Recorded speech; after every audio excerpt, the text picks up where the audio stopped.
Hey, everybody. Thanks for listening to the Marriage is Tougher Than Woodpecker Lips podcast. This is Bryan, joined by my co-host, Paul. We'd like to welcome you to a community event for the men of the world to share their thoughts and perspectives on marriage. We can learn from each other's experiences and help each other be better husbands. This week on the pod, we want to talk to you about foundation. What is your marriage built on? Yeah, and before we hop right in, we'd just like to say welcome. If this is your first time, thanks for stopping by. You've been rocking with us for a while. We appreciate you coming back. If you'd like to connect with us further, please go to search Marriage is Tougher on any social media platform, or you can go to www.marriageistoffer.com, hit that contact form, and leave what you would like. If you'd like to review us, if you'd like to give us suggestions, we'd welcome all of it. If you'd like to be a guest, do that same thing. Contact form, let us know your information and what topic you'd like to talk about. We really appreciate you guys joining into this community. Now let's hop into the show. So, foundation. I am thinking of John Deloney and how he mentions often when things go really bad in a marriage that you have to start from the foundation, right? You start a new marriage essentially, and it's an opportunity in my mind to really go down to the foundation and inspect what your marriage is built on. So my question for you is maybe not what should your marriage be built on, but how do we identify what our marriage is going to be built on? Oh, It can be different for different folks, right? is going to be. Got it. Yeah. So that's talking in the hey, I like you stage before we even we're now engaged. What's it going to be built on? Yeah. Oh, wow. So it's going to be, and I'm just thinking about this as we're talking. I think it's going to be built on who you are based on your past, right? Yes. So if you think about the conglomerate of experiences that lead you up to the time you're going to say I do, that is half of what your marriage is going to be built on. The other half is your spouse's version. So with that being said, my wife and I, always ask and push people to really get some healing before they get married, right? Because if you have baggage or stuff that you're bringing or that you've been carrying around for a while that doesn't directly affect your wife in a way of, or your husband, your spouse, by way of you experience something together, like all of the things that you're bringing as an individual, you're going to have to let some of that go, because otherwise it's coming right into your marriage and is foundational, because that's a part of you that built who you are. So who you are before you say I do is a foundation. Now, how do you figure that out? Really is self-reflection. For yourself, and then self-reflection of who you and your spouse are. And ultimately, ideally, the best thing is to have a conversation and say, what do we want our marriage to be built on? And that often doesn't happen. So that's my short/long answer. Yeah. I like it. I think the one thing that stood out to me is one, figuring out what it's going to be built on, like that reflection, that healing piece, is the main piece that stood out for me. That I think a lot of people don't realize should happen. And I think that even with that, people likely don't know how to make that happen, right? And I want to be mindful that if you are aware that there is healing that needs to occur, you're then aware of what you're bringing to the table as far as, baggage and whatnot. Um, and you are aware of what things you would like to leave behind, right? Because you don't have to bring all of your past with you. Mhm. It's just Right. likely you are going to. So just being mindful of that and aware that that's going to happen is major. But I just don't think that enough conversations happen along those lines, right? Of, well, one, how are we starting here? Right? It's usually like we get into a relationship, we're figuring out whether we like each other or not. Okay, we like each other. It seems like a good idea to get married. Okay, but why? Mhm. Right? Um, and if you're just starting out with because it feels right, you're likely in for some trouble down the line. So that's why we believe so much in identifying what is the foundation. How do we proceed from here? What what are we going to be about, Mhm. right? And not what am I about currently. Yeah, it's forecasting and projecting, right? Yeah, that's we can do that. So if we can do that in other parts of our life, and it's funny, it's not always a holistic thing. Like I know I have examples of people who are like, man, I had all this debt that I was carrying, and I wanted to knock that out before we got married, right? So I didn't have to carry that into right, which is great, wonderful. Now that pillar of your marriage, it starts at a different place. It's a little stronger. Um, or people are like, okay, I wanted to change X or I wanted to change Y. Um, but there's got to be a holistic approach because it's not that you can change anything to everything depending on when you start talking about marriage and when you actually get married. But at least there's that piece that you said, being aware of this is what I have. So you can see it coming, you can see it bubble up, you can see when it's changing your relationship or the dynamic or your conversation and be aware that that's something that you need to work on.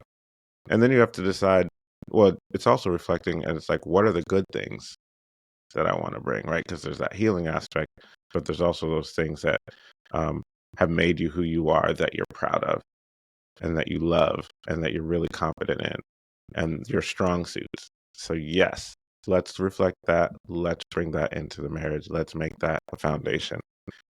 And so it really comes down to reflecting and many, many conversations because at least then you can you can go into marriage with knowing, okay, this is what we want our marriage to be. And that way you can always defer back to that if your marriage starts turning a different way and say, hey, we said we wanted our marriage to be this way, but it's now going in this direction, which is fine. We can pivot there. Is that what we want to do? Or did we just get caught up in the current of life and now we're going that way? Yeah, yeah. I like that. Because I think without establishing what the foundation is, if your marriage does tend to coast away from it, at least you could benchmark back to, hey, this is what we said, like you just mentioned. I think without that, you end up coasting out there and it's like, how did we get here? Right? Hmm. It's like, and I think it becomes much harder to get back to what didn't exist. Right. It's like, There's nothing to get back to. There's no anchor. yeah, So you're just floating with wherever the tide takes you or wherever your sails go, which is fine. You eventually get somewhere, but is that where you wanted to go? yeah, yeah, no, for sure. So I think it warrants talking about what are some of the main factors that we should be looking out for or trying to establish as our foundation. What are some of the top things that you discuss with folks in their counseling? Yeah, I think each obviously every couple's different, every coaching session's different. It's one of the main things we ask early on is, you know, basically what do you love about your spouse or your fiance? Like, what do you love about them? And that usually is something that is a strong pillar in that spouse's life that you would want to build on. So we start with that first, and then it's what's your goal? Like, you're going to get married, but then what? Like, what's the point of you getting married?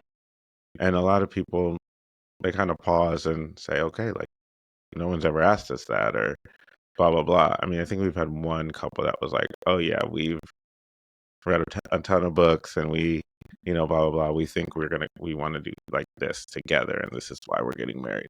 But most people, it's not really something thought of. So at first, you just have to start thinking about it.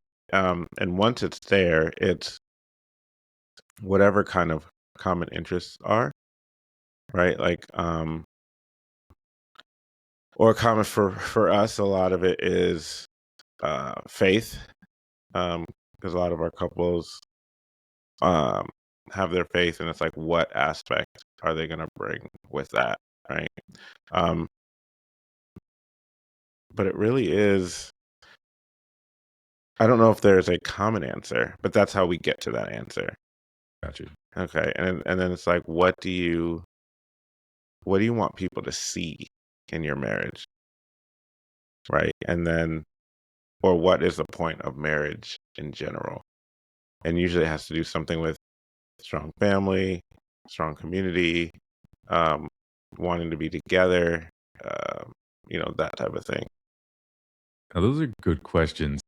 And I think you're right. Not a lot of people think about that, right? What do I actually like about you or love about you, right? Hmm. Do you ever run into folks who have not just thought about it, but struggle to come up with an answer? Just out of curiosity. I don't know if it's struggle. I think it's they're actually reflecting, I got you. right? I don't think it's. I've had some people that's taken longer than quote unquote normal to Mhm. answer. But that's usually something on them. Either they don't know how to verbalize, they're not good at communicating in that way, like a feeling about something deep. Right. Um, because sometimes it's like brings people to tears because it's just like, man, like I didn't realize I love this person this much or love this about this person. And also it's sometimes people just start saying things that they like, and the person's never really, the receiver of that information has never heard that. And then they'll start tearing up, like, oh my gosh, I didn't know you felt like that about me. Um, so yeah, I don't know if that answered your question, but that's the It experience. did. No, for sure. And again, like I said, I was just more or less curious if there are people who struggle to answer that question. It makes more sense that you become reflective in the moment. And I think that certainly helps the foundation uh, conversation, right? Hmm. Because I know even in my therapy sessions, the practice of expressing what it is that you love about your partner, one, like we said, makes you reflect on it, but then two, gives you that checkpoint of, okay, things aren't how I want right now, but these are the things that I know and love about my spouse. Hmm. So even through this hard time, how do I still see these good things that I love and like about my spouse, right? Like That's good. it's it can be difficult at times, right? Like we don't always have to like our spouse, but we always love them, right? We Hmm. we we choose to love them. We act in love, whether we like the person at the moment or not. Um, but then it makes it easier to do that when you have that foundation of these are the things that are constant with my spouse, right? This is what I know. Once we get through this little rough patch or this argument, this is still going to be here Still going to be here. She's still going Mhm. to present in this manner. Um, and knowing that makes it easier to get back to it. Yeah, it's having a base like we talked about. It's that anchor of, okay, this is what I like about this person. Even though they're not acting like this is the essence of who they are. So now I know if they're acting differently, then that's not really who they are. So let's give some grace, figure out how to get them back to their baseline, have that conversation. And maybe even what did I do to Right. make them What start acting like what did I do to allow them to affect that way or to act that way, right? We always have a choice, but also we don't always have know ourselves enough to know that we're choosing, like something is triggering us to choose how to react. If that makes sense. So as a spouse, you have to know, like, I don't want to do anything that potentially could make them choose to be outside of themselves. Right. So it's knowing, and then it's, even if you reflect into your marriage and you're a couple years in, or just, a couple months, and be like, whoa, this is not who we are. You have a common baseline that's like, oh, yeah, this is not who we are. And should we continue down this road or should we pivot? Right. So, right. Um, let's talk. We spoke about religion and those beliefs. Let's kind of dive down that rabbit hole for a little bit. yeah, I think your religious practices can be a foundational. I think your faith journey definitely affects who you are, because there's certain, um honestly, if you certain expectations of yourself, the things that you feel like you have to, the practices that you want to do, as well as how you feel like you should be changed, how your moral compass is, right? So if you change, or if you have a belief system that's rooted in faith, then your actions should reflect that, right? Whether not just in the practices, I'm going to go to my place of worship, I'm going to be involved this amount of time with these people, but it's more, okay, how do I respond to things? How am I showing up with my family? Am I showing up with grace, or am I showing up as a tyrant? Right. And so just leading with love, that's a foundational piece, for a lot of people, right? So that can be, that can always be a marker if you and your spouse are aligned. Now, if you're not aligned, right, whether it's different religions, whether it's, um, someone is deeper in their practice or deeper in their, uh, timing in their faith versus the spouse, then it's another thing to kind of talk through that. As far as most of that's like practice stuff, like what are we gonna do, on these holidays at these times, whatever the religious, the day of the week that we practice with others in our community. Um, like which church are we going to? Which, what are we going to do around holidays? Like all those things, and some of them can be fluid, right? Um, but it's a lot of communication when you're, um, not aligned in that space. Um, Actually, it's tougher, obviously, if you are in two different faiths, for sure. But even if one of you have decided, I'm going to go deeper, and the other is kind of either apathetic or fine where they are, that can become challenging based on, uh, practices and formation changes. Because a lot of times, especially in the Christian faith, as you go deeper, you realize there's more of a separation that you make between the things that you've been doing and the things that you realize that Jesus taught. Right. So, and sometimes that can be an issue if you're doing a lot more self denial, or, um, a lot more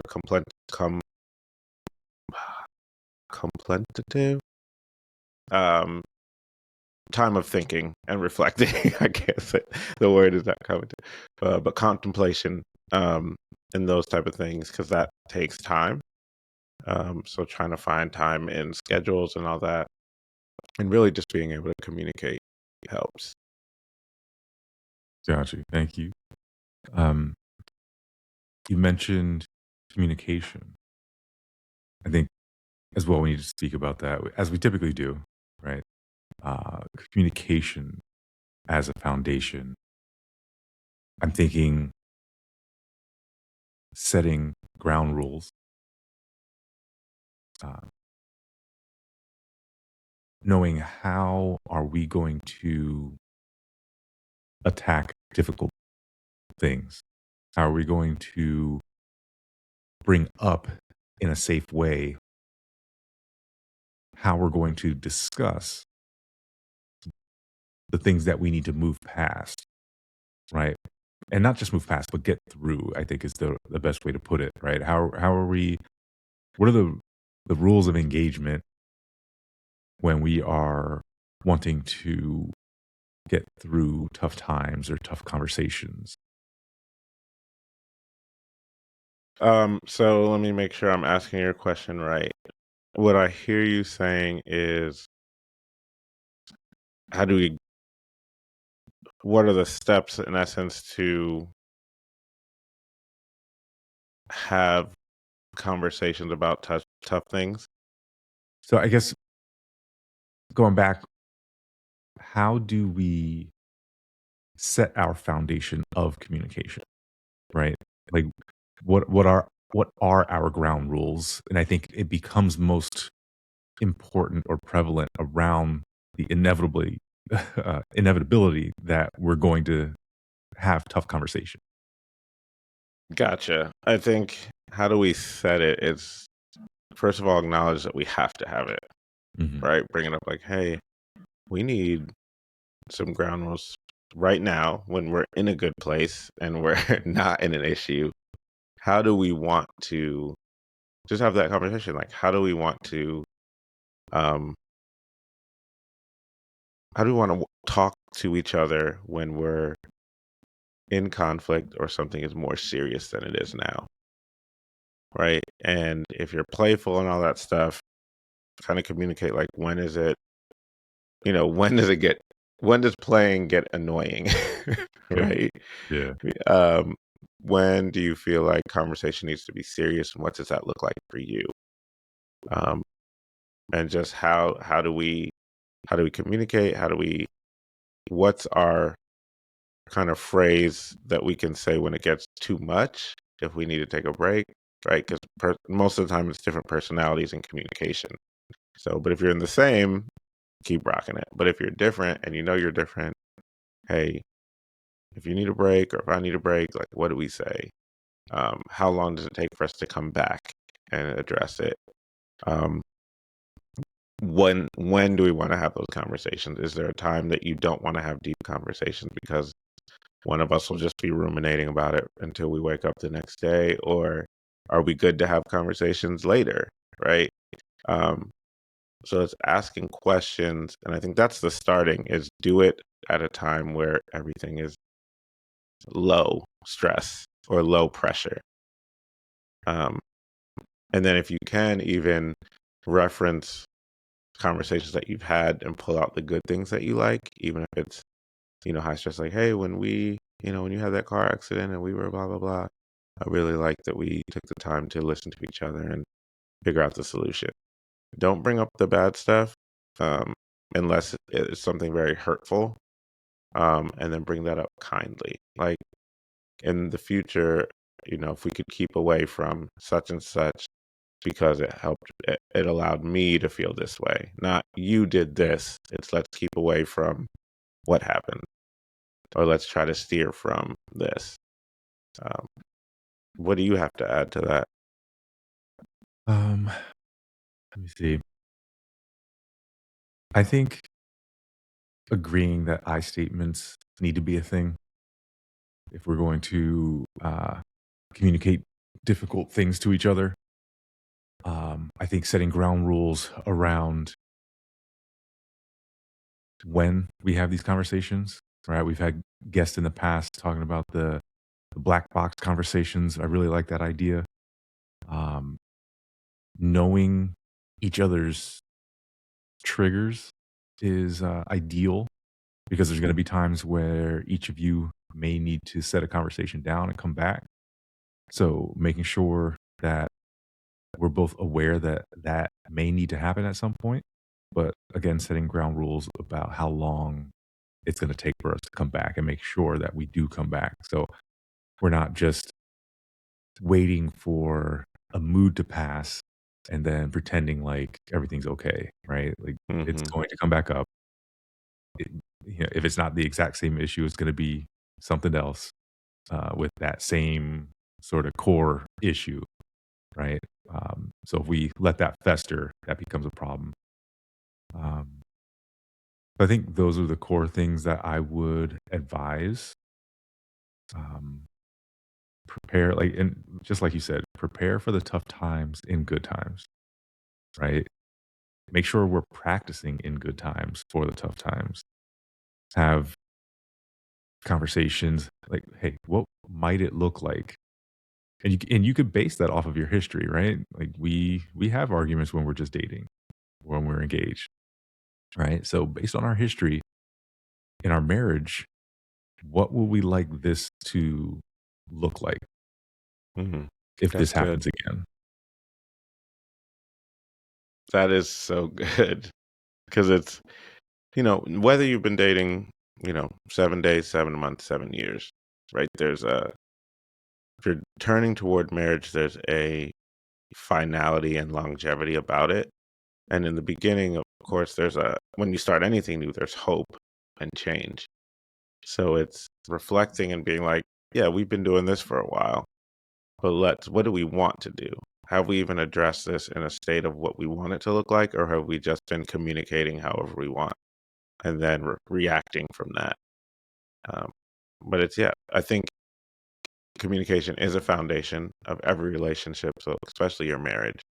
And to go in with a agreed upon way that you want to communicate, that's one of the best anchors that you can have in your life.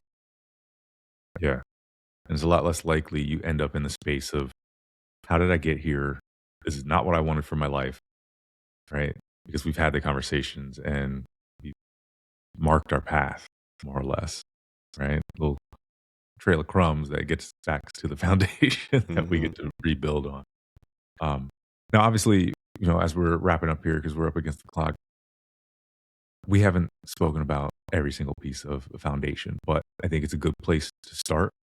And I think we always encourage folks to seek out coaching or premarital counseling, or even just counseling when you're already married, right? Like maybe you need to figure out how to get back to a foundation, how to establish a foundation that hasn't been established.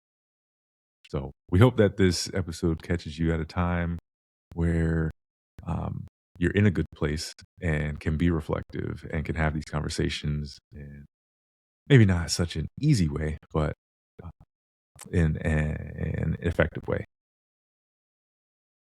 Yeah, absolutely. Go get your.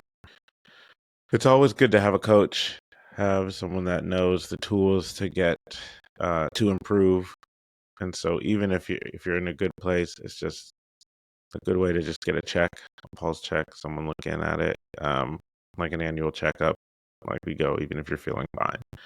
Um, but also, I think individually, it's always good to have that same aspect. Like, what do I feel about myself? How do I feel? What are some communication and other tools that I can have just to be a better person?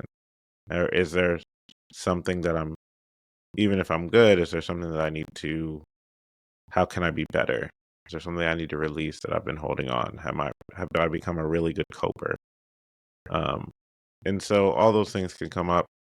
And that way, if you establish a connection with a coach or a counselor, when things do, um, when the fit hits the sand, then you can have someone to go to and and give an outside perspective. So I think that's it. We appreciate you guys staying through this episode, really listening. We would love to hear your feedback on this one. How did you get to your foundation? And um, or what are some ways that you'd like to change your communication? Just search Marriage is Tougher. Hit us up in our DMs or leave a comment on a post, or go to marriagestougher.com, hit the contact form, and let us know your feedback there. And again, if you'd like to be a guest, hit that contact form, give us your information, what topic you'd like to talk about, and your availability, and we'll reach out and get you on the show. We appreciate you guys and your time. Until next time, we'll chat later. Peace.